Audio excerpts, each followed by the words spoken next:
Hey guys, welcome back.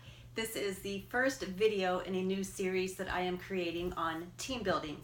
So if you have been watching my other series, Write Your Life with Grace, which is a 52-week character building series based on 12 character traits throughout the year, that series will continue as scheduled, but this is in addition to. And so the team building concepts that I'm going to talk about in this video series is basically largely going to be based on trust. So in the other series, I talk a lot about this triangle from Patrick Lencioni in his book, The 5 Dysfunctions of a Team.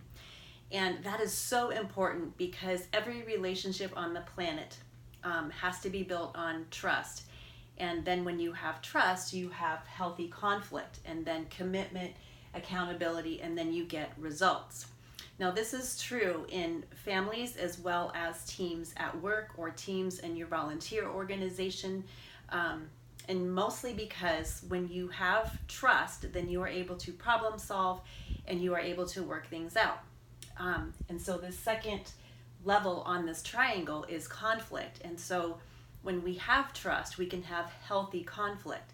That's where creativity comes from, innovation, the exchange of ideas. And healthy conflict is when people work together without making it about the individual person. The problem is solved when the ideas are put on the table, and then there's a roundtable discussion, and then the problem is solved based on the merits of the case and not on the individual people. Now, it doesn't mean that you lose your voice or you don't have boundaries or you just have to give up. On the contrary, we do need to have boundaries.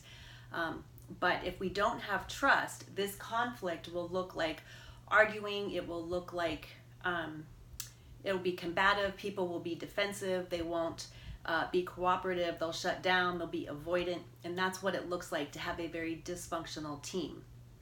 So I want to talk to you about, I want to dig into this foundation of trust, because we can't get anywhere in these different levels if we don't have this strong foundation of trust. And so again, if you've been watching my other videos, you know that I like to start off with definitions, because oftentimes we forget the definitions of these very common words, and then we get confused and frustrated of why things are not working.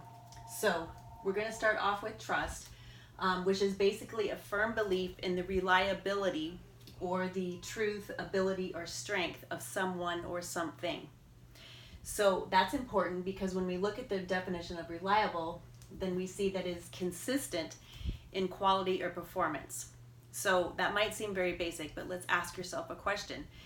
Have you or somebody that you know been in a relationship where somebody has cheated, or somebody has an addiction, or somebody has some sort of maybe spending problem, or anything that is causing a lot of chaos in that relationship, right?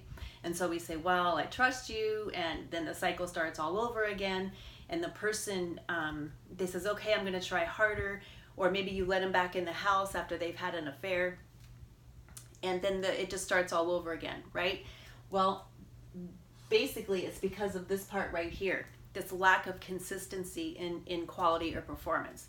So when we trust someone, there has to be a consistent pattern. There has to be a history of behavior that we can be reliable on, right? That's trust. So if we say, for example, if we forgive someone, and then a lot of times we assume that, well, if we forgive them, that we just have to go back to the relationship that we had before. That is not correct. It's not forgive and forget. It's forgive and remember, so that trust forgives the past. Forgiveness lets go of the past, but trust is built in the present so that you can move forward in the future, right? So it's really crucial that we get this definition of trust right, this consistent performance, this firm belief in the reliability or the truth of something.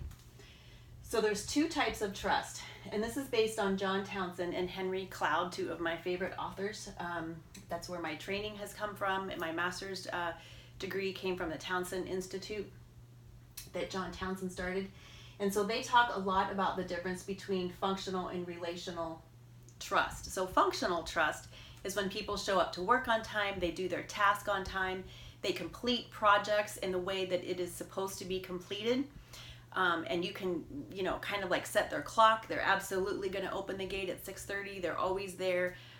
We can trust their reliability in these tasks, right? And they're reliable when there's no supervision, right? And so we can depend on them to follow the system, and we don't even have to worry about checking up on them because they're just trustworthy, right? Relational trust. So somebody, let's say Sam opens the gate every day at 6:30, but relationally he could be a big jerk while he's doing it. And so relational trust has to do with the way that we do these functional tasks. It's the way that we relate to each other while we're opening the gate, while we're doing the project or whatever it is that we're doing. It's how we relate to each other when we're doing it. So relational trust is being for the other person or the team in a way that wants and promotes what is best for the person or the system, right? Or the team. So when we want what's best for the other person, or we want what's best for the team, that means that we're taking our own agenda out of the picture, our own wants and desires, and we might have to sacrifice some of those if that is what is best for the other person or the team. Now, this does not mean that we're getting rid of our boundaries. It does not mean that we don't have a voice. It does not mean that we are a doormat. What it means is that we are strong enough and secure enough and boundaried up enough in ourselves that we can be humble and say, okay, what is best in this situation for the other person, for our relationship, or for the team, right? So it takes a really strong person to get to that point. But when you have somebody's back and somebody has your back, that's what we're talking about. We're for. We're not just going to make a decision without considering the consequences to the other person. So very quickly, I want to touch on mistake, because a mistake is an accident or an oversight, or maybe disregarding pertinent information that causes an unintentional result. And so that's really important, because we have to allow mistakes. Mistakes are something that where failing forward comes from. Mistakes are where the lessons are from. There's such valuable lessons in mistakes. And so we have to be able to allow mistakes to happen, right? But we need to keep in mind that a mistake is an unintentional result. They didn't do it on purpose. Now, if a recurring mistake is kind of an oxymoron, right? Because if you have someone on your team that is making the same mistake over and over and over again, that's no longer a mistake, that's a character issue. Because the first time it had an unintentional result. But when you bring it to their attention, or when it's brought to our attention, and then we come across that same situation again, now we know that if we make this choice, we know what's going to happen. We do know what the result is going to be, and it's no longer unintentional, and now it's intentional, right? Now we're choosing to do that behavior. And so if someone is telling you, or if you're telling someone else on your team, like, I just keep telling you this over and over and over, like, and I just made a mistake, I'm sorry, it's not a mistake, it's a character. They're choosing to do that behavior. So then that is the time to look at the root behavior and say, why are you making this mistake over and over and over again? Do you not have good time management skills? Are you not good organizational skills? Do you need more tools to do your job? Is there a language barrier? Maybe we need a translator. Maybe there's something else that's holding you back from doing your job, and maybe they're not comfortable saying, what that is.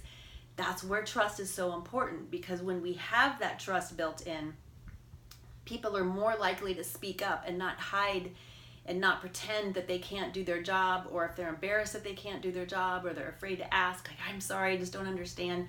We need to create a culture that allows mistakes, allows the freedom to say, I don't get it, I don't understand, please help me, I need more tools, whatever, right?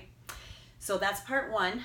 We are going to talk about part two in a minute, and we're going to talk about the behaviors, the exact behaviors that build relational trust and the behaviors that destroy relational trust. So I will see you in part two.